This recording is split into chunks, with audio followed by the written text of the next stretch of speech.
Hello everyone, welcome to our channel be a success point. So friends, आज हम लोग देखने वाले हैं इंटरमीडिएट परीक्षा जो 2023 में होने वाला है आप लोगों का। तो उसका आज हम लोग देखने वाले हैं इतिहास का जो मॉडल सेट आप लोगों को बिहार बोर्ड जारी किया है, उसका हम लोग इतिहास का मॉडल पेपर आज देखने वाले हैं। तो ये आप लोग के एग्ज़ाम के दृष्टिकोण से काफ़ी इंपॉर्टेंट है। हो सकता है कि आप लोगों का ये पूरा का पूरा मॉडल पेपर ही का 50% ही लड़ जाए या फिर पूरा का पूरा पेपर ही लड़ जाए। ठीक है, तो आप लोग प्लीज़ इस वीडियो को अंत तक देखें और अपने एग्ज़ाम में आप लोग के अपने क्वेश्चन को अच्छे तरीके से आंसर दें। ठीक है, और इसके आंसर देने की कोशिश करें कमेंट बॉक्स में जल्दी से जल्दी। ठीक है फ्रेंड्स, चलिए बढ़ते हैं पहले क्वेश्चन की तरफ। तो पहला ऑब्जेक्टिव क्वेश्चन है कि सिंधु घाटी के निवासियों को किस धातु का ज्ञान नहीं था? तो लोहा धातु का ज्ञान नहीं था। ठीक है, लोहा धातु का ज्ञान नहीं था। आइए आगे बढ़ते हैं। हड़प्पा सभ्यता में विशाल स्नानागार के अवशेष कहाँ से प्राप्त हुए हैं? तो मोहनजोदड़ो से प्राप्त हुए हैं। ठीक है, मोहनजोदड़ो से।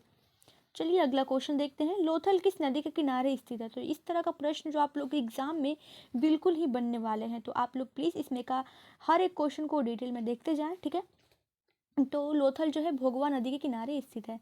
अब आगे देखते हैं हड़प्पा सभ्यता किस युग की सभ्यता है? तो कांस्य युग की सभ्यता है। ठीक है, चलिए आगे देखते हैं। मोहनजोदड़ो जो है किस भाषा का शब्द है? तो सिंधी भाषा का शब्द है। ठीक है, सिंधी भाषा का। आगे देखते हैं लोथल किस राज्य में स्थित है? तो लोथल जो है गुजरात में स्थित है। ठीक है, इंडिका के लेखक कौन है? तो इंडिका के लेखक है मेघास्तनीश। ठीक है, मेघास्तनीश इंडिका के लेखक हैं। आगे देखते हैं धम्म की शुरुआत किसने की है? तो धम्म की शुरुआत अशोक ने की है। ठीक है, अशोक ने की है। आगे देखते हैं मौर्य वंश का प्रथम शासक कौन था? तो मौर्य वंश का प्रथम शासक चंद्रगुप्त मौर्य था। ठीक है, चंद्रगुप्त मौर्य। गुप्त काल में कौन चीनी यात्री भारत आया था? तो गुप्त काल में चीनी यात्री भारत आने वाला फाहियान था। ठीक है, फाहियान था। पाटलिपुत्र की स्थापना किसने की थी? तो पाटलिपुत्र की स्थापना उदयन के द्वारा की गई थी। ठीक है, महाभारत का युद्ध कितने दिनों तक चला था? तो 18 दिनों तक चला था। महाभारत का युद्ध कितने दिनों तक चला था? 18 दिनों तक चला था। ठीक है, चलिए महाभारत की रचना किसने की है? तो वेद व्यास ने की है, महर्षि वेद व्यास ने। महाभारत की रचना किसने की है? महर्षि वेद व्यास ने। चलिए आगे देखते हैं ऋग्वैदिक कालीन लोग किसकी पूजा करते थे? तो ये करते थे प्रकृति की पूजा। ठीक है, प्रकृति की पूजा। सांची किस राज्य में स्थित है? तो सांची मध्य प्रदेश में स्थित है। ठीक है, मध्य प्रदेश में सांची जो है मध्य प्रदेश में स्थित है। गौतम बुद्ध का जन्म स्थान कहाँ है? तो गौतम बुद्ध का जन्म स्थान कपिल वस्तु है। ठीक है, कपिल वस्तु। पुराणों की संख्या कितनी है? तो 18 है। पुराणों की संख्या 18 है। हीनयान और महायान का संबंध किस धर्म से है? तो बौद्ध धर्म से है। ठीक है, बौद्ध धर्म से। आगे बढ़ते हैं प्रथम बौद्ध संगीति जो है किस शासक के काल में हुई थी? तो अजात शत्रु के शासक के काल में हुई थी, अजात शत्रु। ठीक है, नाथ मुनि का संबंध किससे है? तो नाथ मुनि का संबंध आप लोगों को हो जाएगा वैष्णव धर्म से। ठीक है, नाथ मुनि का संबंध किससे है? वैष्णव धर्म से। चलिए आगे देखते हैं तंबाकू का सेवन सर्वप्रथम किस मुगल सम्राट ने किया था? तो अकबर ने किया था। ठीक है, अकबर ने। आगे देखते हैं आईने अकबरी कितने भागों में विभक्त है? तो आईने अकबरी विभक्त है आप लोगों को, ये विभक्त है 5 भागों में। ठीक है, 5 भागों में, 5 भागों में विभक्त है। अकबरनामा के अनुवादक कौन है? तो अकबरनामा का अनुवादक हो जाएंगे बेवरिज जैरेट ब्लॉकमैन, यानी कि इनमें से सभी। ठीक है, इनमें से सभी। फतेहपुर सीकरी को किसने राजधानी बनाया था? तो अकबर ने बनाया। ठीक है, अकबर ने। अकबर ने दीन इलाही की शुरुआत जो है कब की थी? तो अकबर ने दीन इलाही की शुरुआत जो है की थी 1582 में। जो इनमें से कोई नहीं आंसर होगा, इसका आंसर हो जाएगा 1582 में। ठीक है, 1582। अकबर का संरक्षक कौन था? तो अकबर का संरक्षण बैरम खां था। ठीक है, बैरम खां। ठीक है फ्रेंड्स, चलिए आगे बढ़ते हैं भारत में मुगल वंश की स्थापना किसने की थी? तो बाबर ने की थी। ठीक है, बाबर ने की थी। आगे देखते हैं ताजमहल किस नदी किनारे से? तो ताजमहल जो स्थित है वो हो जाएगा आप लोग को यमुना नदी किनारे, और दिल्ली भी यमुना नदी किनारे स्थित है। ठीक है, याद रखिएगा। गोपुरम का संबंध किससे है? तो गोपुरम का संबंध हो जाएगा आप लोगों को मंदिरों से। ठीक है, मंदिरों से। गोपुरम का संबंध मंदिरों से हो जाएगा। रूस में भारत विद्या का जनक किसे कहते हैं? तो जी.एस. लिविदेव कहते हैं। ठीक है, जी.एस. लिविदेव। आगे देखते हैं निम्न में से महिला संत कौन थी? तो मीरा, कराईकल, अंडाल, इनमें से सभी। ठीक है, चलिए आगे देखते हैं महाराष्ट्र के संत कौन नहीं थे? तो तुकाराम थे, रामदास थे, ज्ञानेश्वर थे। चैतन्य जो है नहीं थे। ठीक है, आगे देखते हैं तलबंडी किसका जन्म स्थान है? तलबंडी जो है ये आप लोग को हो जाएगा गुरु नानक का जन्म स्थान। ठीक है, गुरु नानक का। तो तलबंडी जो है गुरु नानक का जन्म स्थान है। याद रखिएगा। चलिए आगे बढ़ते हैं। निम्न में से कौन विष्णु को अपना पति मानती थी? तो कराइकल मानती थी, ठीक है, कराइकल विष्णु को अपना पति मानती थी। विलियम हॉकिंस किसके शासनकाल में भारत आया था? तो विलियम हॉकिंस आया था आप लोगों को जहांगीर के शासनकाल में, ठीक है, जहांगीर के शासनकाल में। इब्न बतूता ने अपनी यात्रा का विवरण किस भाषा में लिखा है? तो इब्न बतूता ने अपनी यात्रा का विवरण जो है ये लिखा है अरबी भाषा में, ठीक है, अरबी भाषा में। कार्नवालिस कोड कब बना था? तो कार्नवालिस कोड बना था आप लोग को हो जाएगा ये 1793 में, ठीक है, 1793 में। महलवाड़ी बंदोबस्त किसके द्वारा लागू किया गया था? तो महलवाड़ी बंदोबस्त लागू किया गया था मार्टिन बर्ड के द्वारा, ठीक है, मार्टिन बर्ड के द्वारा। आरा में 1857 के विद्रोह का नेतृत्व किसने किया था? तो आरा में 1857 के विद्रोह का नेतृत्व कुंवर सिंह ने किया था, ठीक है, कुंवर सिंह ने। संथाल विद्रोह का नेता कौन था? तो संथाल विद्रोह का नेता आप लोग को हो जाएगा सिद्धू कानू, ठीक है, सिद्धू कानू। आगे देखते हैं दक्कन दंगा आयोग कब गठित हुआ? दक्कन दंगा आयोग गठित हुआ था 1875 में, 1875 में। 1857 द ग्रेट रिबेलियन नामक पुस्तक के लेखक कौन है? तो 1857 द ग्रेट रिबेलियन पुस्तक के लेखक हो जाएंगे आप लोगों को अशोक मेहता, ठीक है, अशोक मेहता। चलिए आगे बढ़ते। अवध में 1857 के विद्रोह का नेतृत्व किसने किया था? तो अवध में किए थे, यहाँ पे हो जाएंगी बेगम हजरत महल, ठीक है, बेगम हजरत महल। चलिए आगे देखते हैं।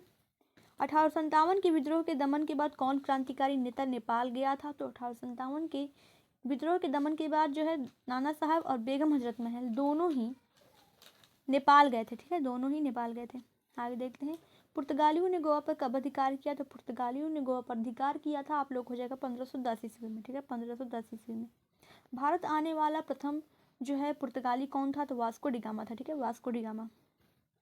फोर्ट विलियम भारत के किस शहर में स्थित है? तो फोर्ट विलियम कलकत्ता में स्थित, ठीक है, कलकत्ता में स्थित है।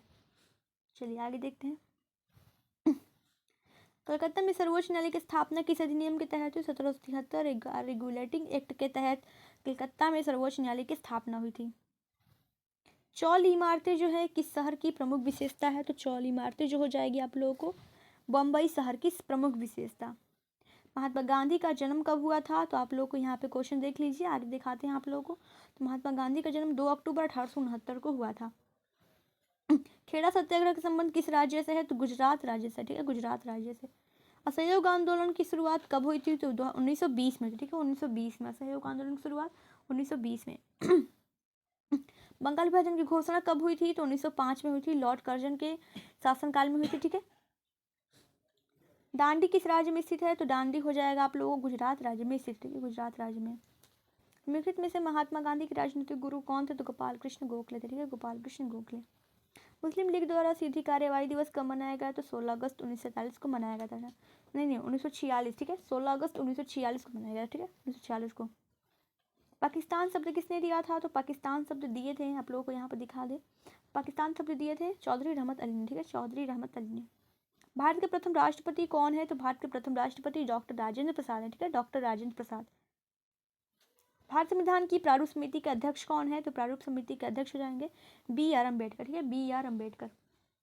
तो प्रारूप समिति के अध्यक्ष यहाँ पे एक मिनट, प्रारूप समिति के अध्यक्ष हो जाएंगे जवाहरलाल नेहरू, और प्रांतीय समिति का कहेगा तो सरदार पटेल, ठीक है, सरदार पटेल। चलिए आगे देखते हैं। स्वतंत्र भारत के प्रथम कानून मंत्री कौन थे? स्वतंत्र भारत के प्रथम कानून मंत्री हो जाएंगे BR अम्बेडकर, ठीक है, BR अम्बेडकर, भीमराव अम्बेडकर। किस महिला संत का संबंध राजस्थान से है? तो किस महिला संत का संबंध राजस्थान से है? तो मीरा का संबंध जो है राजस्थान से, ठीक है, मीरा का संबंध राजस्थान से है। महाराष्ट्र के संत कौन थे? तुकाराम थे, रामदास थे, ज्ञानेश्वर थे, इनमें सभी हो जाएंगे महाराष्ट्र के संत। अल बरूनी किसके साथ भारत आया था? तो मोहम्मद गजनवी के साथ भारत आया, ठीक है, मोहम्मद गजनवी के साथ। भारत आने वाला प्रथम यूरोपियन कौन था? तो पुर्तगाली, ठीक है, पुर्तगाली था, यहाँ पे देख सकते हैं पुर्तगाली था। अस्थाई बंदोबस्त कहाँ लागू हुआ? तो अस्थाई बंदोबस्त लागू हुआ था आप लोगों को बता दें कि ये हुआ था बंगाल में, अस्थाई बंदोबस्त लागू हुआ था बंगाल में, ठीक है। The history of the Indian national Congress नामक पुस्तक के लेखक कौन है? तो the history of the Indian national Congress के पुस्तक के लेखक कौन है? पट्टाभी सीतारामैया, ठीक है, पट्टाभी सीतारामैया। दक्षिण भारत में किस स्थान पर विद्रोह हुआ था? दक्षिण भारत में विद्रोह हुआ था आप लोगों को बता दें कि हुआ था कोल्हापुर, सतारा और पुणे, यानी कि एक मिनट, ये हुआ था दक्षिण भारत का विद्रोह हुआ था कोल्हापुर, सतारा और पुणे, इनमें से कोई नहीं, ठीक है, इनमें से कोई नहीं, यहाँ पे आंसर इनमें से कोई नहीं। आगे देखते हैं। पटना में 1857 के विद्रोह का नेतृत्व किए थे पीर अली, ठीक है, तो पटना में किए थे पीराली। चलिए आगे देखते हैं। 1857 का विद्रोह कब आरंभ हुआ था? तो 1857 का विद्रोह 10 मई को आरंभ हो गया था। 1857 के विद्रोह के समय भारत का गवर्नर जनरल कौन थे? तो लॉर्ड कैनिंग थे। ठीक है, लॉर्ड कैनिंग। आगे देखते हैं। भारत की राजधानी कलकत्ता से दिल्ली कब स्थानांतरित हुई? तो 1911 में हुई थी। ठीक है, 1911 में। चलिए आगे देखते हैं। अखिल भारतीय स्तर पर पहली बार जनगणना हुई थी 1872 में। ठीक है, 1872 में लॉर्ड मेयो के काल में। इंडिया गेट का निर्माण हुआ था 1911 ईस्वी में। ठीक है, 1911 ईस्वी में। चंपारण सत्याग्रह का संबंध किससे है? तो बिहार से। ठीक है, बिहार से। कब हुआ था? तो 1917 में हुआ था। ठीक है, 1917 में। दिल्ली चलो का नारा किसने दिया था? तो सुभाष चंद्र बोस ने दिए थे। ठीक है, सुभाष चंद्र बोस। आगे देखते हैं। 1942 में कौन सा आंदोलन हुआ? तो भारत छोड़ो आंदोलन। ठीक है, भारत छोड़ो आंदोलन। साबरमती किस राज्य में स्थित है? तो गुजरात में स्थित है। ठीक है, गुजरात में स्थित है। साइमन कमीशन भारत कब आया था? तो आइए ऑप्शन देख लेते हैं। 1928 में। ठीक है, 1928 में। फॉरवर्ड ब्लॉक की स्थापना किसने की थी? तो बोस ने की थी, यानी कि सुभाष चंद्र बोस ने। कब की थी? आप लोग यहाँ पे भी देख सकते हैं। तो कब की थी? सुभाष चंद्र बोस ने 1939 में की थी। ठीक है, 1939 में। महात्मा गांधी भारतीय संविधान के सभा के अध्यक्ष कौन थे? तो ये थे आप लोगों को राजेंद्र प्रसाद। ठीक है, राजेंद्र प्रसाद। आगे देखते हैं आप। स्वतंत्र भारत के प्रथम गृह मंत्री कौन थे? सरदार वल्लभ भाई पटेल थे। ठीक है। स्वतंत्र भारत के प्रथम उपराष्ट्रपति कौन थे? तो सर्वपल्ली राधाकृष्णन थे। सर्वपल्ली राधाकृष्णन। भारतीय राष्ट्रीय कांग्रेस की पहली महिला अध्यक्ष कौन थी? तो भारतीय राष्ट्रीय कांग्रेस की पहली महिला अध्यक्ष पूछेगा तो ये हो जाएंगे एनी बेसेंट। ठीक है, एनी बेसेंट। व्यापकता के सिद्धांत का संबंध किससे है? तो व्यापकता के सिद्धांत का संबंध हो जाएगा आप लोगों को डलहौजी से। ठीक है, लॉर्ड डलहौजी। लखनऊ का 1857 के विद्रोह का नेतृत्व किसने किया था? तो बेगम हजरत महल ने किया था। ठीक है, बेगम हजरत महल ने। आगे देखते हैं। मेघासनीज कौन था? तो राजदूत था यूनान का। ठीक है। कलकत्ता में सर्वोच्च न्यायालय की स्थापना कब हुई थी? तो कलकत्ता में सर्वोच्च न्यायालय की स्थापना हुई थी 1774 में। 1774 में। दामिन इको क्या है? तो दामिन इको आप लोग को हो जाएगा भूभाग है। ठीक है, भूभाग। बीजक में किसके उपदेश संग्रहित है? तो कबीर के उपदेश संग्रहित है। निजामुद्दीन औलिया किस सूफी सिलसिले से संबंधित है? तो चिश्ती से संबंधित है, चिश्ती से। तंबाकू का सेवन किस मुगल सम्राट ने प्रतिबंधित किया था? तो अकबर ने किया था। प्रसिद्ध विरूपाक्ष मंदिर कहाँ है? आप लोग यहाँ पे क्वेश्चन देख लिए, आंसर आप लोगों को दिखाया जाएगा। तो हम्पी में है। ठीक है, हम्पी में। गेटवे ऑफ इंडिया का निर्माण कब हुआ था? तो 1911 में हुआ था। ठीक है, 1911 में। जालियांवाला बाग हत्याकांड 13 अप्रैल 1919 को हुआ था। ठीक है, 13 अप्रैल 1919 को। चलिए आगे आगे दिखाते हैं। भारत के प्रथम प्रधानमंत्री कौन थे? तो लियाकत अली। ठीक है, लियाकत अली। आगे देखते हैं। अर्थशास्त्र लेखक कौन है? तो कौटिल्य है। ठीक है, कौटिल्य। मनुस्मृति में कितने प्रकार के विवाह का उल्लेख है? तो 8 प्रकार के विवाह का उल्लेख है। ठीक है, मनुस्मृति में कितने प्रकार के विवाह का उल्लेख है? 8 प्रकार के। महाभारत में कुल कितने पर्व हैं? तो महाभारत में कुल 18 पर्व हैं। ठीक है, 18 पर्व। महाभारत में गंगापुत्र के नाम से किसको जाना जाता है? तो भीष्म को जाना जाता है। ठीक है, भीष्म को जाना जाता है गंगापुत्र के नाम से। धौलावीरा कहाँ स्थित है? धौलावीरा जो स्थित है वो हो जाएगा आप लोगों को गुजरात में। ठीक है, गुजरात में धौलावीरा स्थित है। सो फ्रेंड्स, ये आप लोगों को और सब्जेक्टिव क्वेश्चन भी आगे आप लोगों को सॉल्व करा दिया जाएगा। फिलहाल के लिए ऑब्जेक्टिव क्वेश्चन आप लोग देख लीजिए और कंठस्थ कर लीजिए। आज के लिए बस इतना ही। मिलेंगे नेक्स्ट वीडियो में। Thanks to all.